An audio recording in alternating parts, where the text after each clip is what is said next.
Make the fault seem easy to correct. A bachelor friend of mine, about 40 years old, became engaged, and his fiancée persuaded him to take some belated dancing lessons.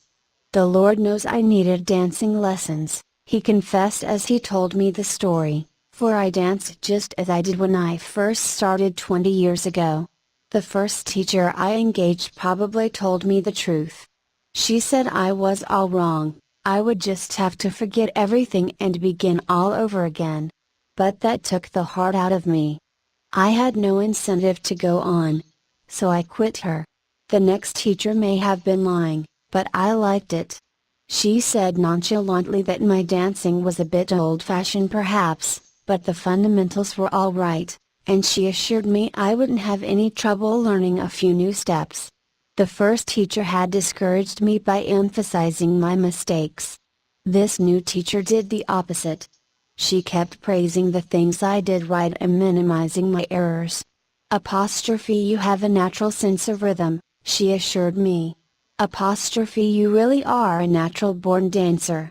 Now my common sense tells me that I always have been and always will be a fourth-rate dancer, yet, deep in my heart, I still like to think that maybe she meant it. To be sure, I was paying her to say it, but why bring that up? At any rate, I know I am a better dancer than I would have been if she hadn't told me I had a natural sense of rhythm. That encouraged me. That gave me hope. That made me want to improve." Tell your child, your spouse, or your employee that he or she is stupid or dumb at a certain thing, has no gift for it, and is doing it all wrong, and you have destroyed almost every incentive to try to improve. But use the opposite technique. Be liberal with your encouragement, make the thing seem easy to do, let the other person know that you have faith in his ability to do it, that he has an undeveloped flair for it and he will practice until the dawn comes in the window in order to excel.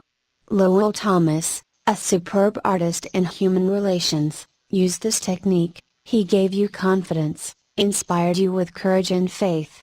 For example, I spent a weekend with Mr. and Mrs. Thomas, and on Saturday night, I was asked to sit in on a friendly bridge game before a roaring fire. Bridge? Oh, no. No. No. Not me. I knew nothing about it. The game had always been a black mystery to me. No. No. Impossible. "Why, Dale, it is no trick at all," Lowell replied. "There is nothing to bridge except memory and judgment. You've written articles on memory. Bridge will be a cinch for you. It's right up your alley." And presto, almost before I realized what I was doing, I found myself for the first time at a bridge table. All because I was told I had a natural flair for it and the game was made to seem easy.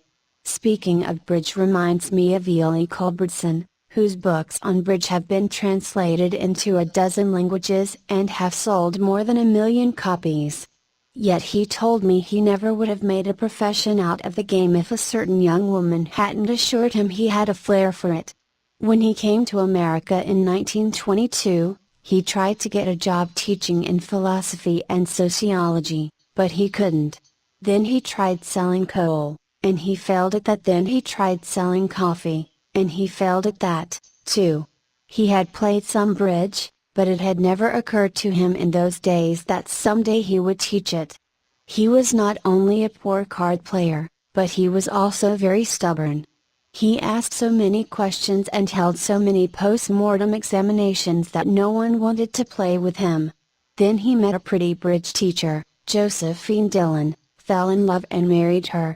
She noticed how carefully he analyzed his cards and persuaded him that he was a potential genius at the card table.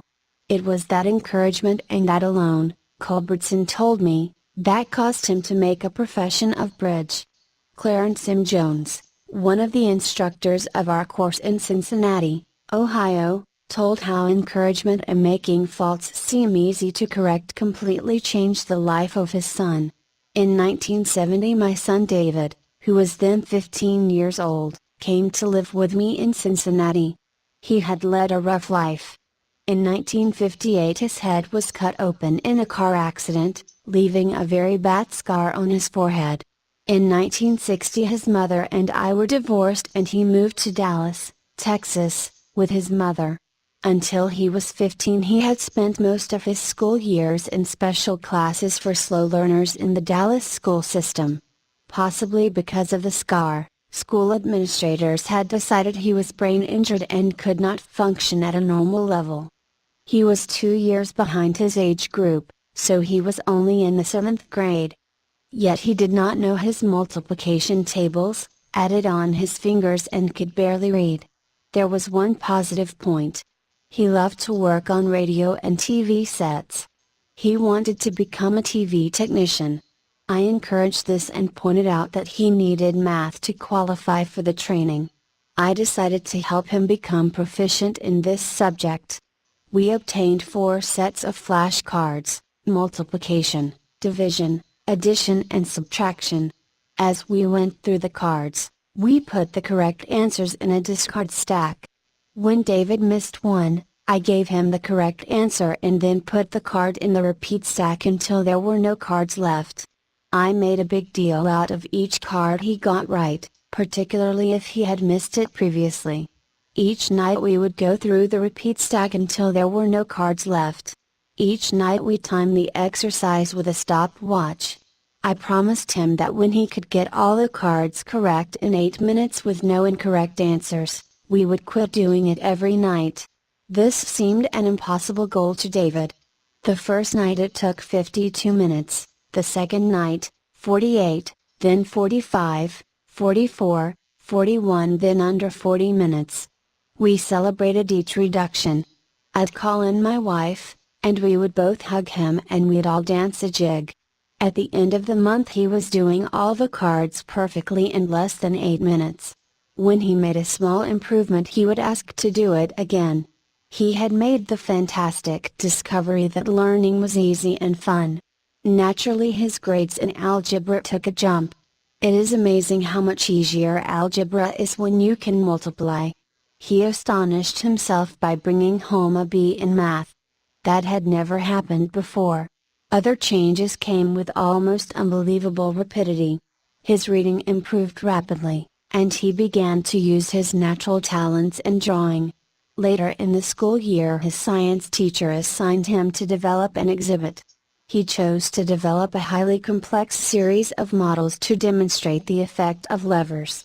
It required skill not only in drawing and model making but in applied mathematics.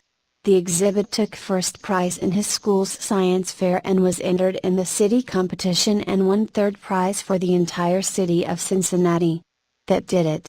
Here was a kid who had flunked 2 grades, who had been told he was brain damaged, who had been called Frankenstein by his classmates and told his brains must have leaked out of the cut on his head. Suddenly he discovered he could really learn and accomplish things. The result? From the last quarter of the 8th grade all the way through high school, he never failed to make the honor roll. In high school he was elected to the National Honor Society. Once he found learning was easy, his whole life changed. If you want to help others to improve, remember. Principle 8, use encouragement. Make the fault seem easy to correct.